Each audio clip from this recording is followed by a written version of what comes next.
Welcome to the INFOWARS Nightly News. I'm your host, Jakari Jackson. It's March 18th, 2015, and here's a look at our top stories.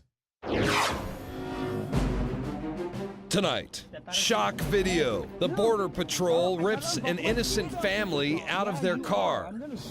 And the leftist media claims if you support the Second Amendment, you support rape. It's the time of the season to get raped, 'cause you like to lay down, yay, yay, yay. Plus, NSA whistleblower William Binney in studio. That's coming up next on the INFOWARS Nightly News.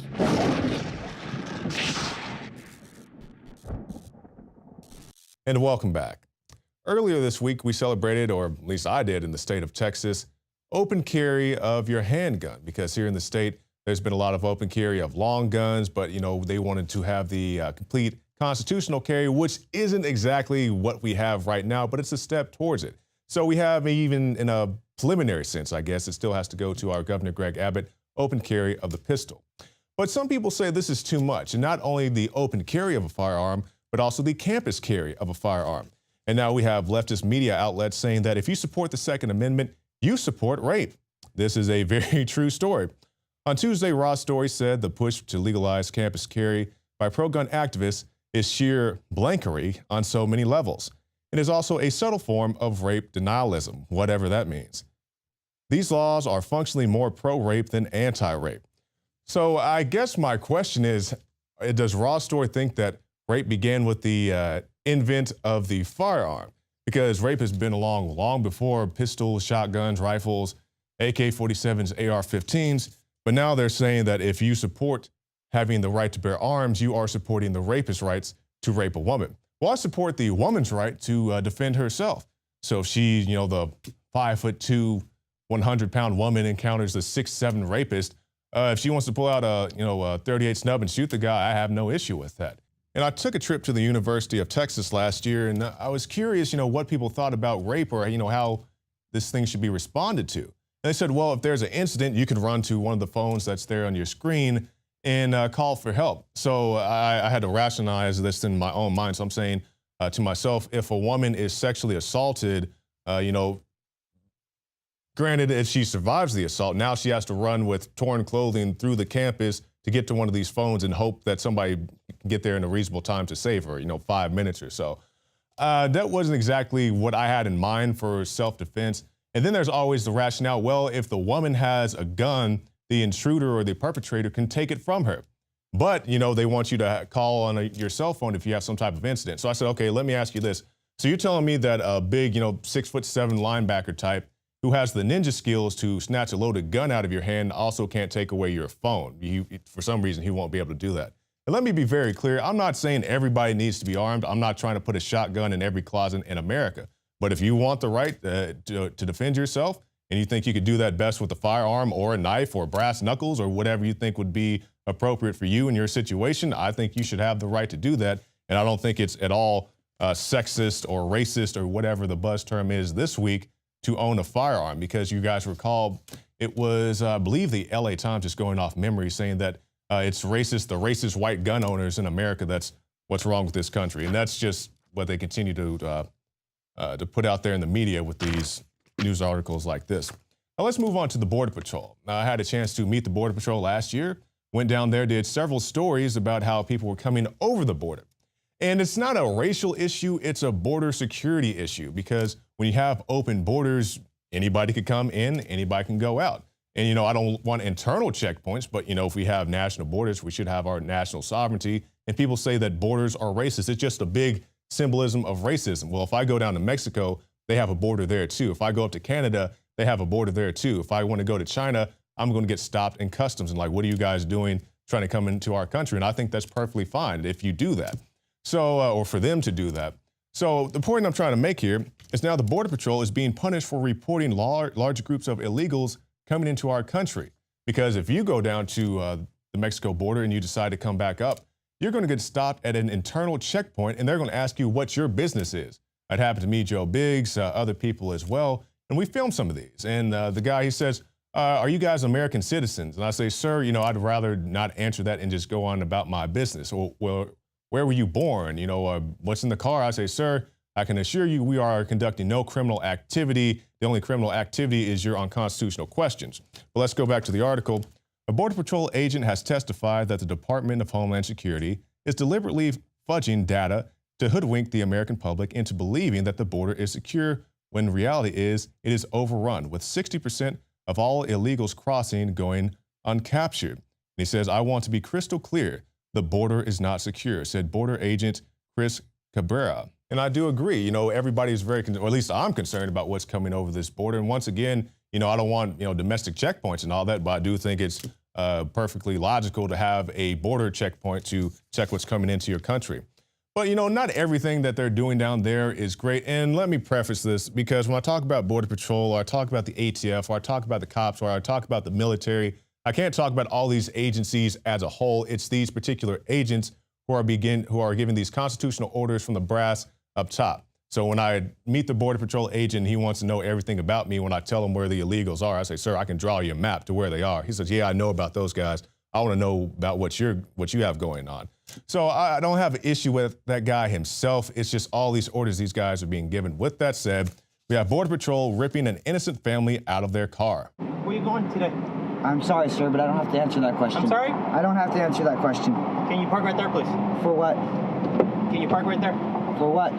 Get your hands out of my car. Yeah. What is your reasonable I'm gonna ask suspicion? you one more time. Listen to me, man. Step out of the vehicle. Hey, dude, stop. I gotta unbuckle my seatbelt first. Oh, my husband. Dude, what are you doing? Step out of the vehicle. You're being recorded, so I you know I am. And from domestic news to foreign news, we see a Turkish diplomat saying that Western intelligence delivered schoolgirls to ISIS. And we have the Foreign Minister of Turkey told the Daily Sabah last week, Canadian intelligence helped 3 British girls join ISIS. And it was later revealed that the suspect is Mohammed al-Rashid, and he was filmed helping teenagers travel to Syria. And we see a lot of this. We see people coming, or should I say, going from the States, going from places like Australia. And why they are doing this, I'm not exactly sure. You know, if it's the cool thing to do, if it's like the, you know, rebel against the system type of deal. But the thing they don't understand, if they are rebelling against the system, we're funding the people that you're going over there to team up with. So if you think you're going to go fight the U.S. military, you're fighting for and against the United States. And I don't want to say military proper, because these are criminal elements at the top brass that are funding these very unconstitutional and unconscionable actions. And we'll end with this before we go into a special report from the NSA, or former NSA head William Binney. Elon Musk. Human-driven cars will be banned in the future. Yeah, you'll be able to tell your car, like, take me home, go here, go there, anything, and it'll just do it. At an order of magnitude safer than a person. And in fact, in the distant future, I think it's probably going to be, people may outlaw driving cars because it's too dangerous. Like, you can't have a person driving a 2-ton death machine. Earlier today, William Binney, a top official at the NSA, or formerly of the NSA, came on the Alex Jones Show to tell us all about the NSA spying and why he walked away from the agency. This is Bill Binney sitting in for Alex Jones. He's given me a segment here to state my concerns about to you, the American public, of what I feel we need to do in terms of combating and changing the course that our government's taken. And from the arguments the government puts forward, they say they're doing this for security of the people of the United States, and they're doing it for terrorism to try to prevent it. And you have to give up your security, your privacy, for them to be able to do that. And that's just an outright lie, first of all. And secondly, what's really happening by taking in this bulk data, it's really overburdening their analysts in the NSA, CIA, all over the world.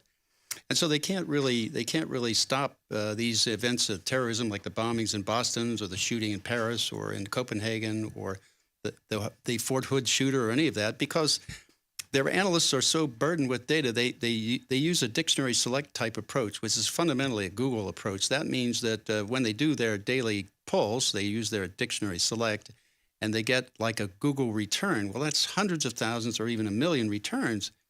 No analyst could make it through all that data in any day, and the next day they get an equivalent amount. So that means they're making themselves totally dysfunctional. And that's just not true for NSA. That's also true in GCHQ and around the world, because all these governments are adopting the same procedures. instead of taking a focused approach, which would make a rich environment of content to be able to manage and analyze, so that would make them successful. So fundamentally, they're exposing people to more risk. They're not actually protecting you. They're making it more risky for you. You're losing security because of this procedure they've adopted. So the point is, from my perspective, I keep arguing, and the other NSA whistleblowers and I have made suggestions on how to do this to the government, but the president has not adopted those techniques, and nor have any of the intelligence agencies, simply because there is too much money in this process of doing bulk acquisition of data. That's their motive, to get to keep having the money flow and keep that going. So there's changing that particular procedure is rather difficult even within government, because this money comes out and goes to corporations that are in the constituent areas of the representatives and senators. So they have a vested interest in also keeping this going. So the only way to do it is to raise up as a public. We have to start standing up as Americans. Americans aren't supposed to sit back and let things happen and let government do what it does. We're supposed to be out there challenging. We have to be participating in our democracy and republic. We cannot sit by and let these things happen and be quiet. If we do, we're going to get this totalitarian state that we're sliding toward right now. I mean, so that's really the basic issue that I have to convey to you, that you need to stand up. Now, how could you do that? You can't sit there and say you don't have any power. You really do have power, and the power is to talk to your analysts, or to your representatives and senators, and complain to them and make sure that this is a major concern to you. And when they come around to give you town meetings and talk to you and to get your vote, stand up and address them and make them publicly come out with a statement of their position on this issue. If you don't, I mean, they're going to continue doing what they are doing right now. They simply say they're assuming, because now if you're not complaining, they're assuming that you're okay with everything they do, or they feel they can do anything and the country will accept it. And as long as they keep saying things and not telling the truth and exposing what's really going on, they can keep you in the dark, and you'll never know. So that's why you have to get up, stand up, challenge them. I mean, after all, they're even addressing the free press we're supposed to have, like with Jim Risen and Jim Rosen of the AP and various other reporting journalists, investigative journalists. They're shutting down their sources of information and keeping them quiet. Well, that's destroying a free press. So the free press is supposed to be interrogating the government to see what they're doing, so they can inform the public what the government is after and what they're really doing. Well, that's falling totally apart. I mean, look at Jim Rosen. In his case, they had him under subpoena for any number of years, trying to get him to tell the source of his information in the books and things he's published. Well, under the press rules, he had the right to keep the sources confidential. So they're attempting to destroy a free press, which is the next step in going to a totalitarian state. So if we don't stand up, Americans, we're gonna lose our country. We're gonna lose the process that we hold dear, that at least the republic I've had when I grew up, and that my father and his father before him had. I mean, we're going to lose it because we cannot trust the government and what they're saying. They, in fact, have been deliberately keeping us in the dark as to what's going on, and keeping a lot of Congress in the dark too. So by doing this complaining to the Congress, you have at least an opportunity to change the process and the sequence of things and where it's headed. Short of that, I mean, you have to fire everybody in Congress. That's the only way to get rid of. You have to get rid of the bums, because they're not living up to their oath of office, which is to protect and defend the Constitution. The president, of course, has the additional responsibility under his oath of office to preserve the Constitution. He has to preserve, protect, and defend. The others, like when I was in government, I had to protect and defend the Constitution. That's why I felt that what I was doing was consistent with my oath of office, also consistent with being a citizen of the United States, of actively getting and participating in this democracy that we have, is getting up there and standing up and defending that Constitution, protecting, at least trying to protect it and defend it. That's something that our representatives in Washington are not doing.